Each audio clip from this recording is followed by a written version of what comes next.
பேசுவாங்க அப்படின்னு. அதனால இந்த முறை இத்தனை நாள நம்ம எப்பொழுதுமே வணக்கம் மோடி அவங்களை நம்ம பாசிட்டிவ் ஹேஷ்டாக் நம்ம பண்ணியிருக்கோம். போன முறை வந்து 1 மில்லியனை தாண்டி நம்ம பண்ணியிருக்கோம். ஆனா இந்த முறை வந்து ஒரு நெகட்டிவான ஹேஷ்டாக். ஏன்னா அவங்கதான் 2-3 நாட்களுக்கு முன்பு திராவிட முன்னேற்ற கழகம் சொன்னாங்க, இந்த மாதிரி வந்து நாங்க கெட் அவுட் மோடி நாங்க சொன்னா அது வேற விளைவுகள் வரும், ஒரு மிரட்டுற மாதிரியும் இந்த கெட் அவுட் மோடி நாங்க சொல்ல வைப்போம் அப்படிங்கிற மாதிரி. அதற்கு நீங்க எல்லாம் சேர்ந்து சேலஞ்ச் பண்ணீங்க. சரி ஓகே, ஒரு நாள் உனக்கு கொடுக்குறேன், நீ எவ்வளவு வேணுமோ நீ வந்து கெட் அவுட் மோடி நீ சொல்லிக்க, அதற்கு அடுத்தது எங்களுடைய நாள் நாங்க காட்டுறோம் அப்படின்னு.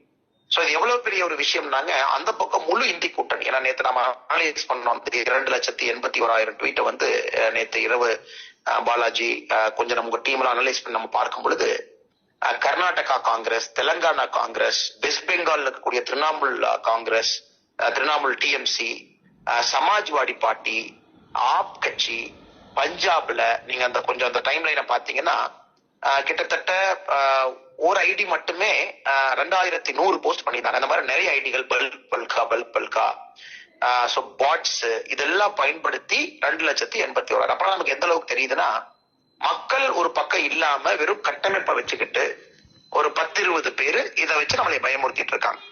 ஆனா இன்னைக்கு நீங்க எல்லாம் சேர்ந்து செஞ்சது ஒரு ஆர்கானிக்கா எல்லோரையும் ஒருங்கிணைத்து நம்மால் ஒரு விஷயத்த செய்ய முடியும்.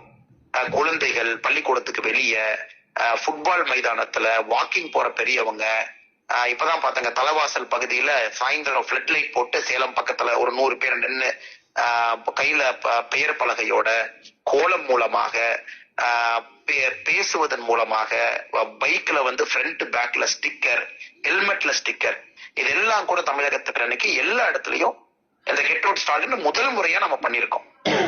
இது ஜெனரலா ரெப்ரிகேஷன் நம்ம எதிர்பார்க்கிறோம். காரணம் என்னன்னா, திராவிட முன்னேற்ற கழகத்தை பொறுத்த வரைக்கும் அவர்களுக்கு என்ன அப்படின்னா, யாருமே செஞ்சது கிடையாது. ஒரு முதலமைச்சரை, சொந்த முதலமைச்சரை அவருடைய மாநிலத்துல அரசியல் கட்சி நாம பாரதிய ஜனதா கட்சி முதலமைச்சரை கெட் அவுட் ஸ்டாலின் அப்படின்னு சொல்லியிருக்கோம். இது இந்திய வரலாற்றுல எங்கேயும் நடந்தது கிடையாது. அதனால நேச்சுரலா வந்து திமுகவுக்கு ஒரு ஆற்றாமை இருக்கும், கோபம் இருக்கும், நம்ம மேல அட்டாக் பண்ண வருவாங்க. அதையும் பாத்துக்கலாம். they will try and come. சமூக ஊடக பிரிவுல நம்ம மேல கிளம்பி வருவாங்க. ஏன்னா அரசியல் இதெல்லாம் ஒரு பரிமாண வளர்ச்சி. ஒரு விஷயத்த செஞ்சுட்டோம், அடுத்த விஷயத்தை நோக்கி நமக்கு போகணும். குறிப்பா வந்து சமூக வலைதளத்துல நாம தொடர்ந்து ஸ்ட்ராங்கா இருக்கணும். எந்த புதிய கட்சி யாரு வந்தாலும், சினிமா ஸ்டார் அவங்களுக்கு தலை பேர் என்னங்க, ரசிகர்கள் மன்றம் யார் இருந்தாலும் கூட பாரதிய ஜனதா கட்சியை பொறுத்தவரை ஆர்கானிக்கா நாம் எல்லாம் ஒன்றாக ஒரே இடத்துல சேரும் பொழுது நம்மை தொடுவதற்கு தமிழகத்துல இன்னொரு அரசியல் கட்சி வந்துதான் ஆக வேண்டும் அப்படிங்கிற அளவுக்கு நம்முடைய சமூக ஊடக பணி சிறப்பா இருக்கு. இது முதல்.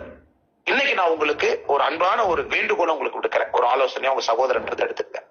நம்ம அடுத்த கட்டம் போகணும். நம்ம வந்து நம்மளால மாசா பண்ண முடியும், குரூப்பா பண்ணணும்.